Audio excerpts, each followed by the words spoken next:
Assalamualaikum warahmatullahi wabarakatuh.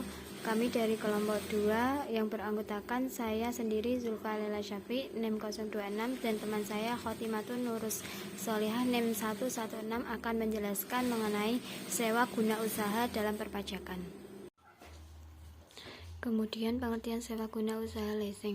Di Indonesia pada tahun 74 sewa guna usaha atau leasing diperkenalkan dengan dikeluarkannya Surat Keputusan Bersama Menteri Keuangan, Menteri Perindustrian dan Perdagangan nomor Keputusan 122-MK-2-1974 dan nomor 30-KPB-1-74 tanggal 7 Februari 1974 tentang perizinan usaha leasing. Menurut surat keputusan bersama tersebut menyatakan, leasing adalah kegiatan pembiayaan perusahaan dalam bentuk penyediaan barang-barang modal untuk digunakan oleh suatu perusahaan dalam jangka waktu tertentu berdasarkan pembayaran secara berkala disertai dengan hak opsi bagi perusahaan yang menyewa untuk membeli barang-barang modal yang bersangkutan atau memperpanjang jangka waktu leasing berdasarkan nilai sisa yang telah disepakati bersama.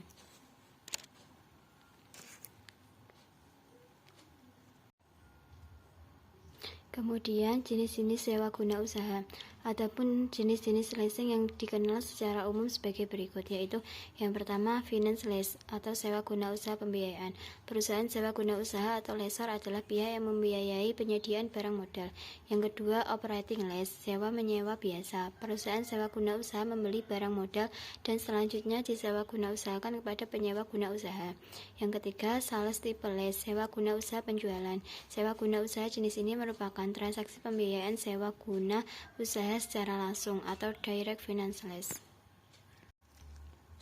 Kemudian ada juga leverage lease, yaitu transaksi sewa guna usaha jenis ini melibatkan setidaknya 3 pihak.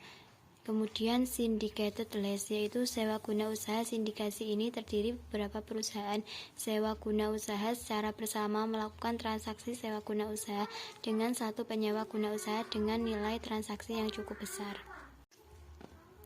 Kegiatan sewa guna usaha atau leasing menurut keputusan Menteri Keuangan dibagi menjadi 2 bagian, yaitu yang pertama sewa guna usaha leasing dengan hak opsi atau finance lease, yang kedua sewa guna usaha leasing tanpa hak opsi atau operating lease. Kemudian perlakuan perpajakan untuk sewa guna usaha. Yang pertama, perlakuan pajak bagi lessor atau finance lease.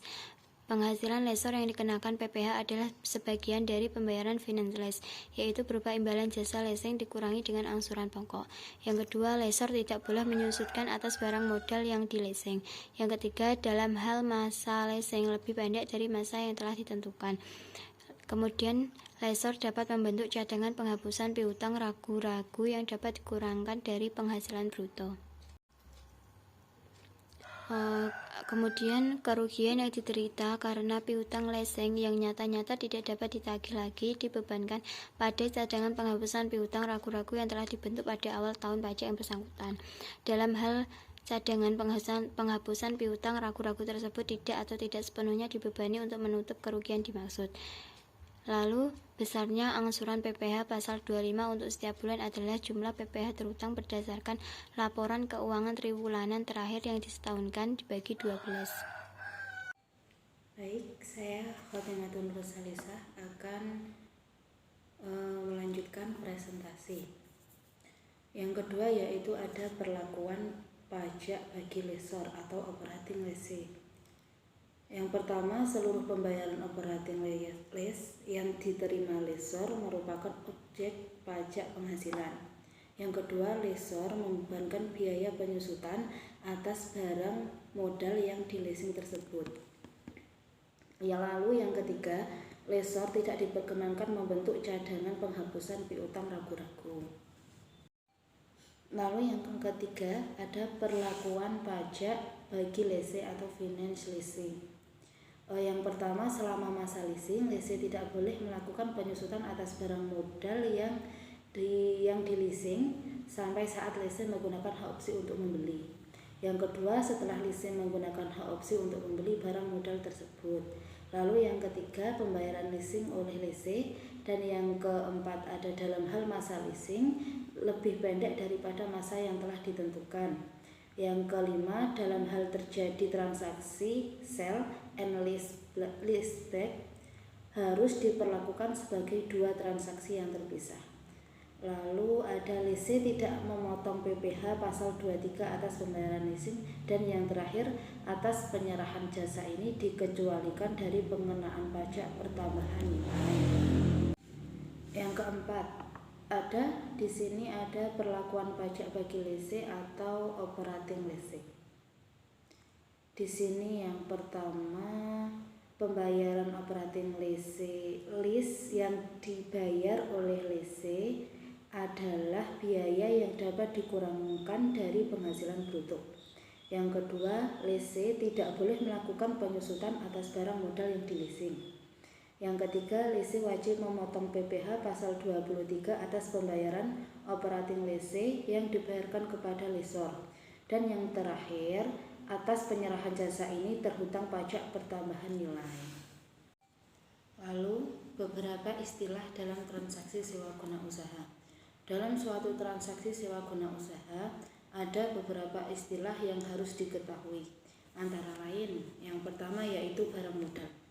Barang modal adalah setiap aktiva tetap berwujud, termasuk tanah, di mana aktiva tersebut melekat di atasnya atau plan yang mempunyai masa manfaat lebih dari 1 tahun dan digunakan secara langsung untuk menghasilkan atau meningkatkan atau memperlancar produksi barang atau jasa oleh lease. Lalu yang kedua ada lessor.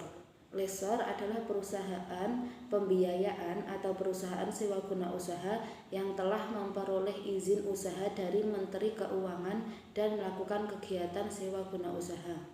Lalu yang ketiga ada lease. Lease adalah perusahaan atau perorangan yang menggunakan barang modal dengan pembiayaan dari lessor. Lalu beberapa keuntungan menggunakan jasa sewa guna usaha. Yang pertama, ditinjau dari segi laporan keuangan. Tidak perlu dicatatnya adanya kewajiban sewa guna usaha yang mempengaruhi rasio debt to equity atau untuk operating lease.